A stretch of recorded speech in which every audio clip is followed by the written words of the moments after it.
Today on MuscleCar, how to get a unibody Dodge ready for massive street strip power with a tricked-out front suspension. Plus, how to back half and hang four-link suspension to a Dana-style rear and a custom spoiler from scratch.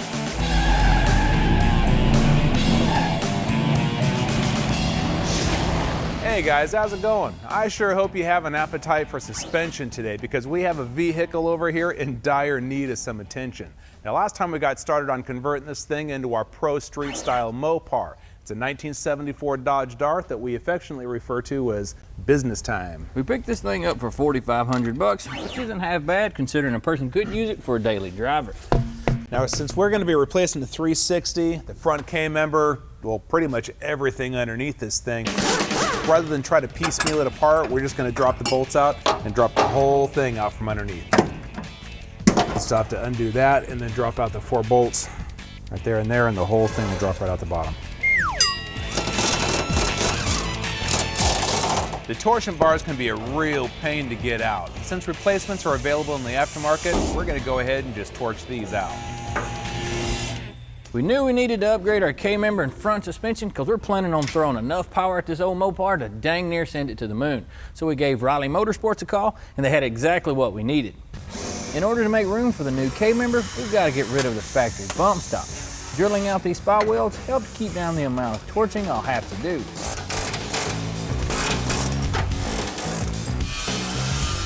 That reduces the amount of torch damage you could end up with and have to go back and fix. Make sure you do fill any holes. A coat of Duplicolor edge primer and some semi-gloss black will protect it and make it look real nice.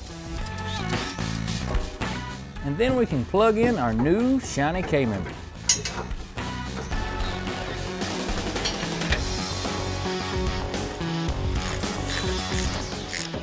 Now, we're also going to be using Riley's tubular control arms. Now, these things aren't just adapted from some other vehicle to work on this. These are specifically designed and built for this kit. We're using a dab of blue Loctite on all the threads to keep everything in place. Now, this grid is also going to allow us to back some of these out if we ever need to in the future. Riley also sent us the shocks. Now, these are fully adjustable lap codes, all wrapped up in QA1 coils.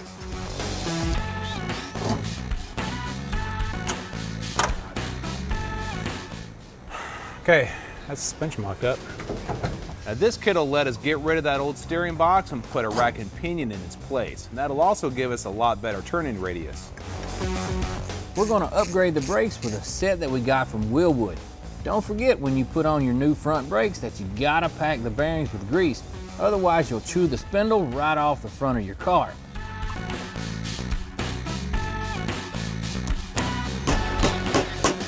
These hubs and calipers are made out of aluminum, which will save us about 20 pounds on each side over what the stock brakes would have been. Willwood also hooked us up with a set of their pads. These have a very high coefficient of friction, and at the end of the day, that means more stopping power. Well, that ought to dramatically improve the drivability over that 1974 technology. We still got a half a car to do though, and we found us an expert that knows the ins and outs of rear suspension like nobody's business. After the break, the guys get a helping hand from a pro in the world of back halving as Project Business Time makes room for some huge rear rubber. Hey guys, well, we got the K-member all bolted up and the front suspension hung. And to keep all those parts from scraping down the drag strip, we added a set of weld racing wheels and skinny little front runners from Mickey Thompson. Now, as far as the back end goes, well, I don't know of a skinny tire on the market that's going to be able to handle all the horsepower that we want to put down. So that means it's time to man up and grab the big rubbers. Now, these are 33 by 18.5 Mickey Thompson ET Streets, and they're wrapped around weld racing forged aluminum wheels. Now, those wheels are super strong and super lightweight. These sticky Mickeys here, they're going to do a heck of a job getting all that horsepower to the ground. And you see these little slits right here? Well, the DOT considers that tread, and that means that these are street legal. Those bad boys are never going to fit, so we've got to make some room underneath. We brought in someone who's a go-to guy when it comes to roll cages and back halves. This is Scott Winnie from S&W Race Cars. Scott, tell them what we got going on. We're going to put this back half in your car. When you guys called us up, we custom built a frame to the width that you need for your car. 4-link tubes, all the hardware for the 4-link, and there's a couple other goodies we included that make it easier to build the car. Now we're going to be going with a 4-link setup. Now another option the guys go with is a ladder bar, which is a great way to go.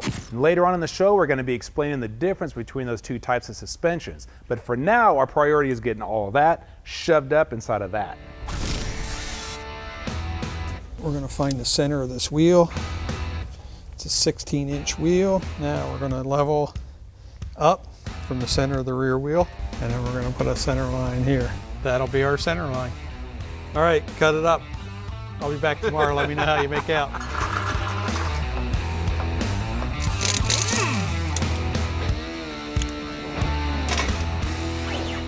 A lot of times when people are building a car like ours, they resort to a 9-inch setup for the rear end.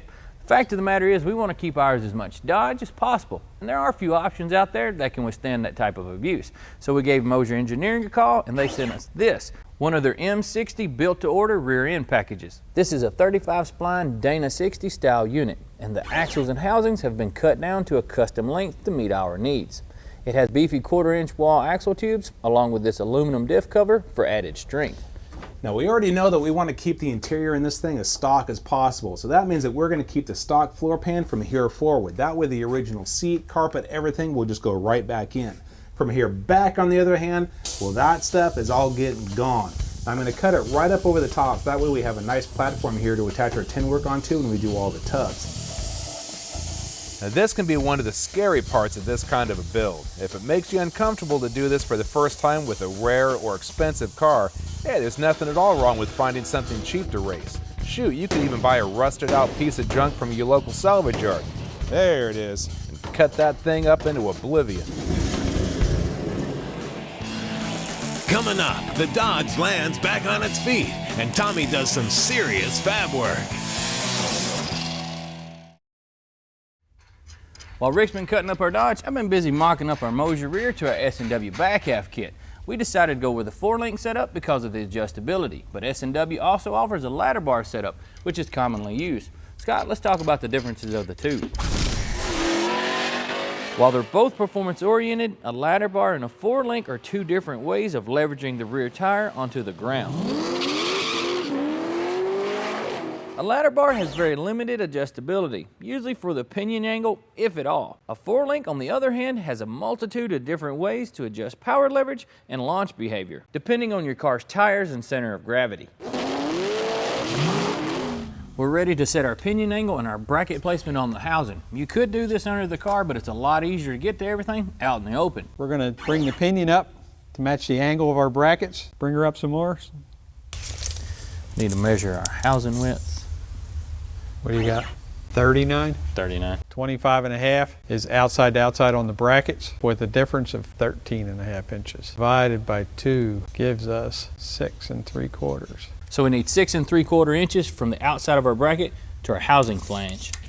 It'll come my way about 5/8 of an inch. Whoop. Then we need to check our bracket.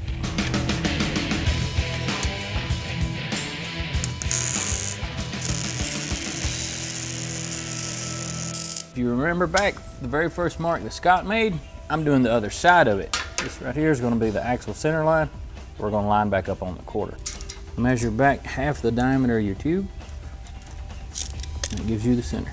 We measured our rocker width. Now we're going to trim the main cross member so it fits right in. We're going to take 4 inches off of each side and we'll be ready to go. Well, I got all the guts chopped out of our Dodge here, and we got a hole just about big enough to drive a smart car through. But now the fun part starts, and that's putting all the new guts back in. It all starts out with these 6x6 by 1/8 inch steel plates. Now these things get mounted in between the back half kit and the original body. They help distribute the load, makes the whole thing a lot stronger. Now before we took anything apart, we marked the axle center line on the piece of tape on the quarter panel. Well, Scott transferred that to the floor down here, then measured forward to where the leading edge of the back half kit is going to be. Now you got to remember that that front cross member is 2 inches wide, so you take that 2 inches, cut it down to 1 inch off of this mark, and right about there is going to be the center of our 6-inch plate. I'm also tacking in a rear cross member that Scott cut out for us, and then we can measure from there to our axle center mark. We're going to measure from our axle center line mark back our 42 inches that we just measured in the car, and mark our frame rail so we can trim the back off and it'll plug right in. While we set in our frame rails, we need to level them out. There you go, that's more like it. And use a plumb bob to set them in position horizontally. Some 1/8" wall rectangular tubing will make for some great frame connectors. I just got to make a little room for them to poke through the floor, but at the end of the day, it'll add a lot of strength to the car.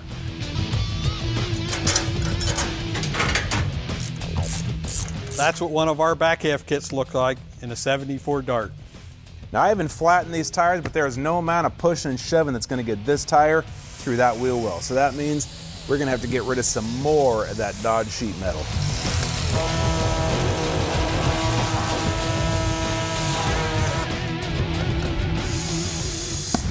Once we get the motor in it, it'll mash the front down just about where it needs to be sitting. Out back, we use a set of Scott's mock-up shocks, so it's sitting right at ride height. Well, we're starting to get a pretty good idea of the amount of attitude this thing is going to have when it hits the street. Now, we still got to do wheel tubs and a bunch of interior tin, and a full roll cage will definitely help stiffen up the spine in this old girl, but one stitch at a time, she'll get there. Stick around and see how you can build your own one-of-a-kind steel spoiler. You're watching MuscleCar. For a DVD copy of this episode, just go to PowerBlockTV.com and order your copy for just $5.95 plus shipping and handling. Start your own MuscleCar collection, delivered right to your door from the PowerBlock. Well, we plugged in our front and rear into our Dodge, and it's well on its way to scaring some law-abiding citizens. But we're going to leave it alone for now and hop over to one of our other projects. It's time for an update on our Oldsmobile. There's still a lot of sheet metal work left to do to our car. We wanted to have several custom touches. The Hearst Edition cars that we're basing ours off of came with a rear spoiler, and you can get a repop one from our buddies down at Year One. But we wanted ours to have a little more of a custom feel, so I'm going to fab one up from scratch. The first thing you want to do is to make sure your trunk lids fit, because if it's crooked and you build a spoiler off of it, whenever you go to fit it later down the road, your spoiler's going to be off. So just make sure it's in good shape. Okay, the next thing you want to do is kind of start determining what you want in your design.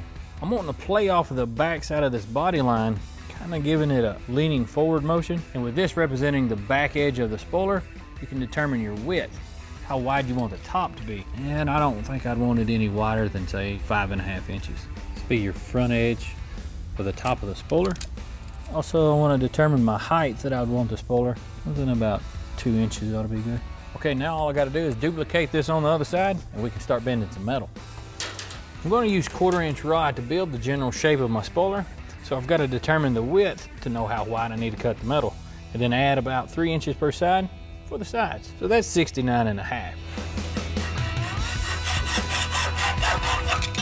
Okay, now I need to find the center of the trunk lid, which would be 31 3/4. I got to find the center of the rod, half of 69.5, which is 34 3/4.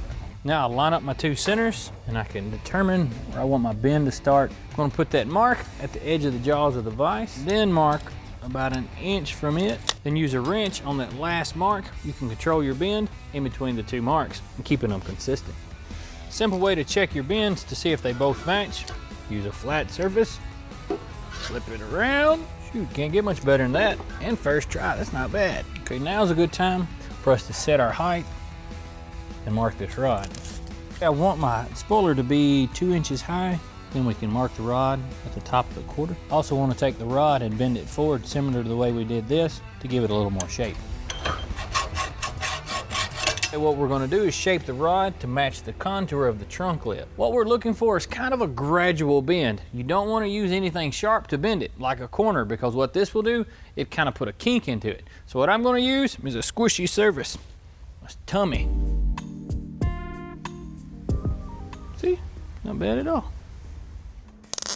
I made the rear bar just like I showed you on the front one. This piece here may look a little odd, but what I'm doing is using it as a guide. That way I can set this rod at the same angle of my quarter. I gotta build a couple legs for my spoiler. I made me a template of what I want my base plate to look like. So I've got to cut that out of steel, and then I'll cut a few rods to connect it, drill a couple holes for mounting, and then move on to the next side. A couple of 5/16 bolts dropped into place, tacked in place. Works great. There's a couple of studs. This is the first piece that's going to connect our base to our upper frame. This is the piece that connects the front two together. Made me a template that's going to be the side of the leg. Cut it out in a piece of steel. Now all you got to do is shape it to fit and then tack it into place. And don't be surprised if a project like this takes you several days. We're at the point to start skinning the framework of our spoiler. We want to work from the bottom side of it to the top. That way it makes it easier to get to everything as you're fabbing it up.